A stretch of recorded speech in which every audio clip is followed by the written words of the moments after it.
guys, this is our Sunday recap. This week we went over Genesis 1 through Genesis 7, and I have a little bit of things I want to go over with you guys. I wrote down some stuff for some chapters through this week. I will show you proof that I read all these scriptures. I did forget to do 2 days, but I did read those. I just forgot to record them. So, promise you I read them. Here's the proof. Chapter 2. So the creation of the heaven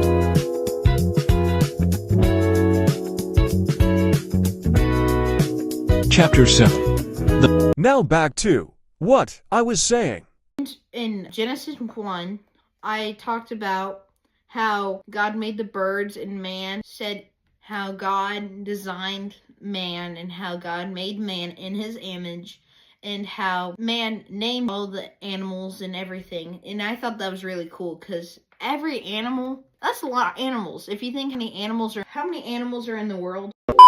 20 billion. That's a lot of animals. Jeez. So I thought that was cool that he made all of those animals in his image, and then he had another person, Adam, name all of them. I just thought that was really cool. And then in Genesis 3, 2 things stood out to me. That's what to think about Adam naming all those creatures. Hey Alexa, stop. So in this Genesis 3, after they ate from the tree of good and evil, they felt shame of their nakedness, and then when God talked to them and why did you eat this? And then they started to blame each other. I know this started the generations of blaming games. So, oh no, I didn't do it. It was all him. So I called it the blame game in this, but I thought that was interesting because we all see it today, and it started in the beginning. So I thought that was really cool. It's not cool, but I thought that was interesting. And then this is 4, and then I mainly talked about verse 6, where it really stood out to me because sin is eager to control you, but you must be the master over it. You can't have sin get a foothold in your life. You gotta walk away, turn the other cheek, because sin is always gonna try to get at you, but once you stay in the Word of God constantly, sin will back off, because it's not saying that you won't sin. Because nobody's perfect. You will sin, but try to not sin. Turn the other cheek when temptations and sinful thoughts trying to get in your head and trying to make you do stuff. Because it says, and be its master. You must schedule it and be its master. In Genesis 4:6. So I thought that was really interesting.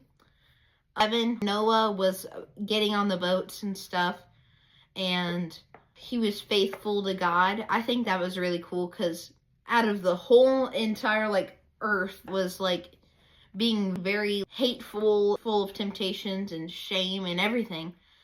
Noah and his family, I'm not saying they were perfect, but they followed God. They had a relationship with him, and they're the ones that survived. His family survived, and he's the one that made the ark and made sure everything basically survived. Well, God did, but every single animal, I don't know how many, she said 1.1 billion, not 1.1 billion, 1.1 million. I think that's really cool. So, this is a new series. I'm still learning down basics and stuff of speaking, from my journal. And yeah, I won't miss, journaling next week. That won't happen again. But if it does, I'm sorry. I get mixed up, but hopefully that won't happen. I appreciate you guys, reading with me, Genesis 1 through 7. And hopefully you will help, for this week, we will be reading Genesis 8 through 15.